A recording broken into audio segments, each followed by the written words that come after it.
Notimundo Estelar, con María del Carmen Álvarez y Fausto Yepes.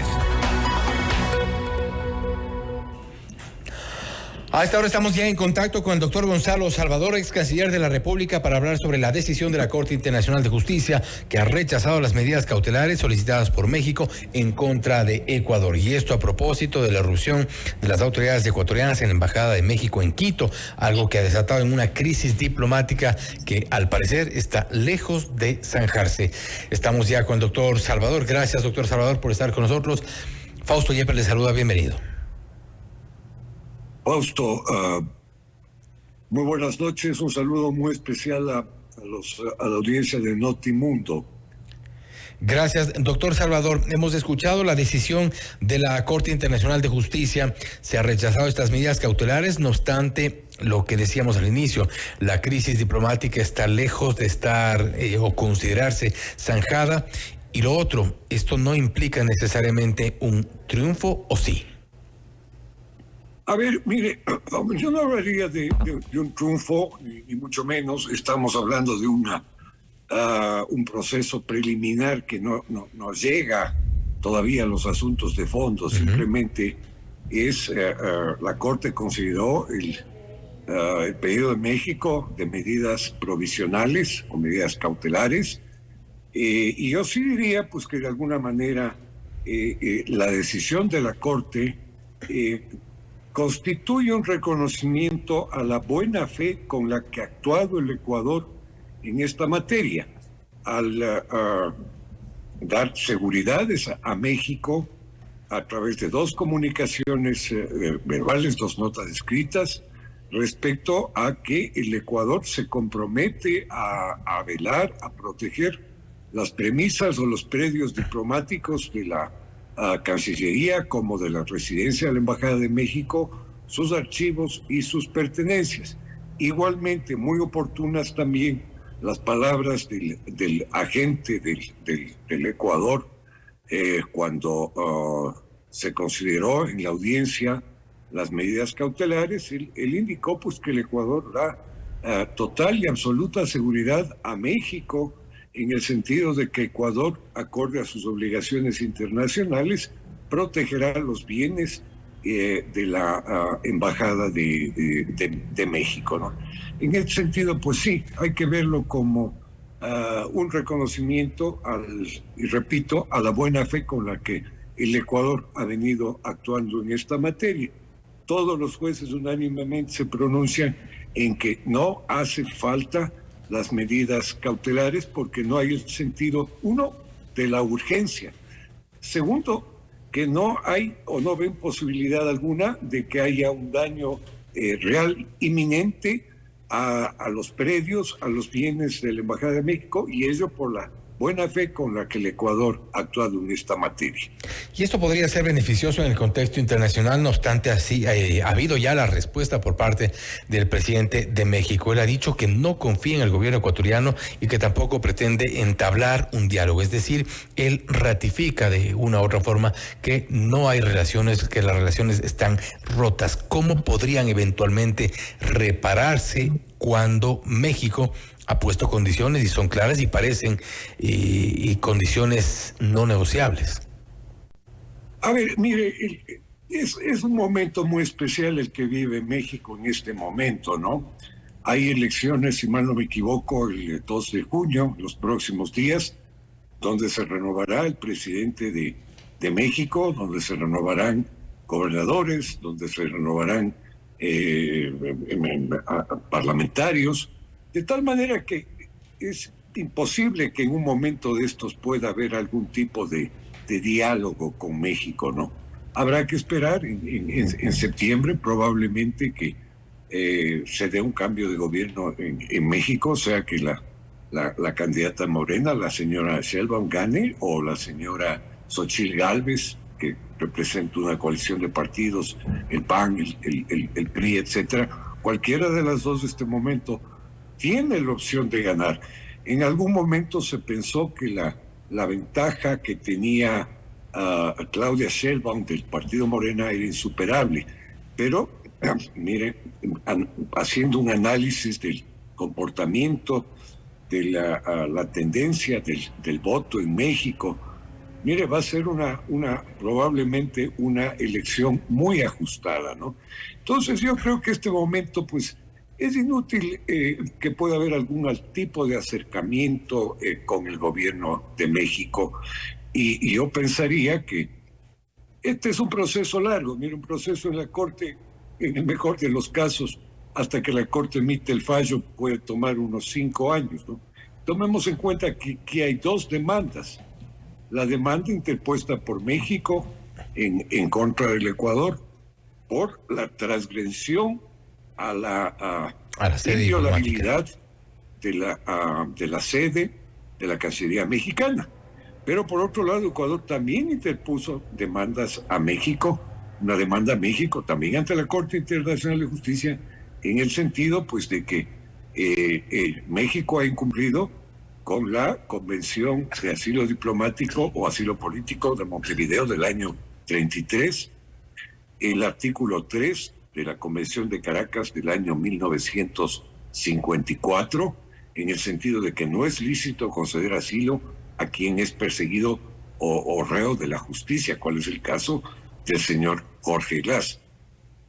Ahora bien, Ecuador arguye además en su demanda el artículo 47, en definitiva que el mal uso que se está dando a una misión diplomática, en definitiva, la convención claramente estipula cuáles son las funciones que tienen las misiones diplomáticas y una de ellas es la no intervención en los asuntos internos de otros estados. Y por último, pues claro, otro principio universal de tanta o más trascendencia que el de la inviolabilidad de las misiones diplomáticas, que es el de la no intervención en los asuntos internos de otros estados. Ustedes recordarán, la audiencia puede recordar las expresiones, yo diría hasta injuriosas del presidente mexicano, que cuestionó las elecciones en el Ecuador, dando a entender pues que el asesinato, el vil asesinato al candidato Villavicencio había sido hasta una suerte de determinante para alterar el resultado de las elecciones, ¿no? Y posteriormente mencionó que se trataba el gobierno ecuatoriano de un gobierno de fachos. En definitiva, no es la primera vez que el presidente López Obrador interviene en asuntos internos de otros estados. Ya lo hizo con el presidente Duque de Colombia, lo hizo, lo ha hecho en el Perú, lo ha hecho en Argentina, en fin, él en sus mañaneras suele pronunciarse sobre aspectos internos de otros estados que no le corresponde, y eso no es dable ni lícito, y eso, ¿no?, muy seguramente acorde al derecho internacional. Y eso muy seguramente seguirá ocurriendo ya en los próximos días, meses, quizá, respecto, y todo mientras estén quebrantadas las relaciones entre Ecuador y México. Ahora, ¿cómo podemos advertir?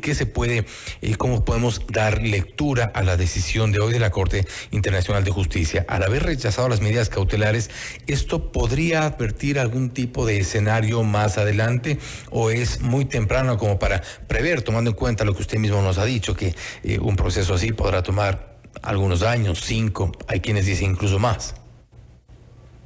A ver, mire, yo creo que es un buen indicio el que la Corte haya negado el pedido de medidas cautelares o medidas provisionales por parte de México, ¿no?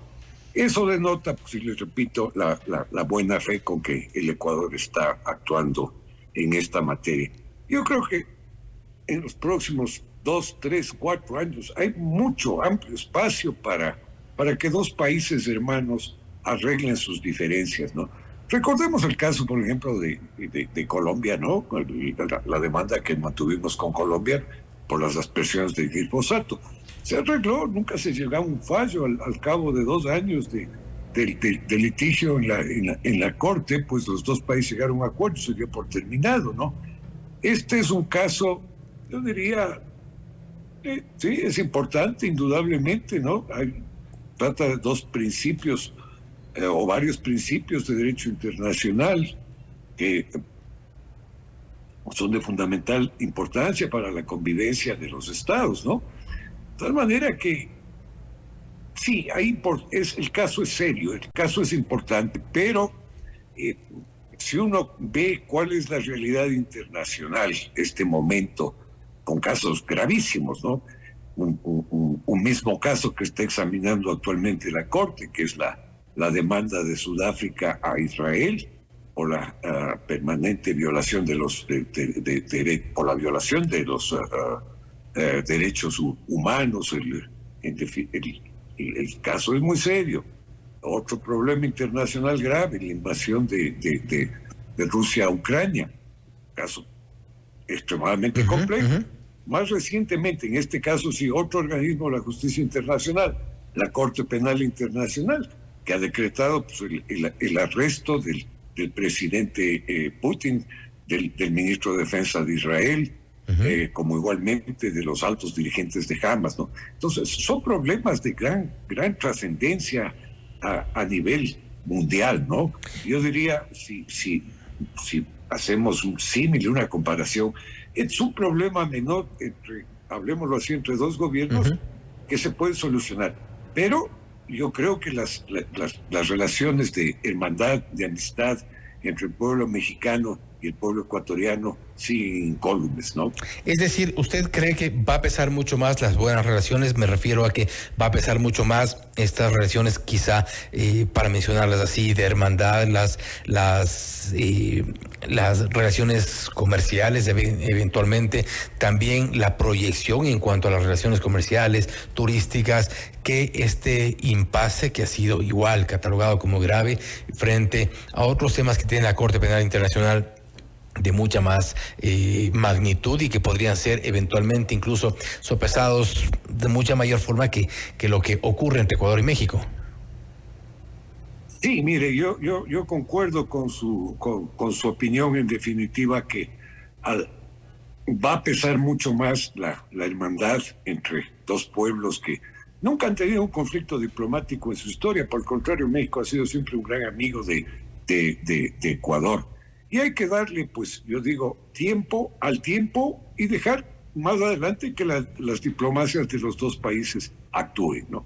No es el momento oportuno, le repito, hay elecciones en México. México no va a dar un paso atrás en este momento, por obvias razones, ¿no? Pero veamos qué pasa después de las elecciones en México y una vez que asuma el nuevo gobierno, yo creo que habrá nuevos horizontes para conversar, en definitiva, buscar un arreglo que puede, de alguna manera, pues que los dos pueblos se den mutuas satisfacciones y se resuelvan los problemas por la vía diplomática, amistosamente, y se restablezcan pues esas siempre cordiales y estrechas relaciones que han mantenido los dos países. Dependerá sin duda de también... Mi punto de vista y mi pronóstico a largo plazo. No creo que ninguno de los dos países esté dispuesto a sostener un conflicto jurídico por tanto tiempo, cuando, mire, ya ha habido llamados combinatorios, como fue la resolución de la OEA, instando a los dos países a que mantengan reuniones y solucionen en los términos amigables y pacíficos sus motivos de diferencias, ¿no? Importante también tomar en cuenta la coyuntura electoral en ambos países, que podrá ser también determinante más adelante para retomar estas relaciones. Doctor Salvador, nuevamente gracias por su tiempo y gracias nuevamente por estar con nosotros. Gracias a usted y gracias a los escuchas de Notimundo. Muy gentil. Gracias nuevamente. Ha sido el doctor Gonzalo Salvador, ex canciller de la República, hablando sobre el impasse entre Ecuador y México, también de la resolución de la Corte Internacional de Justicia, que ha rechazado las medidas cautelares solicitadas por México. Es un primer paso, no obstante, el proceso podría durar varios años, se ha dicho entre 5, quizá hasta 8. Esto es Notimundo Estelar, siempre bien informados. Este es el más completo informativo del país.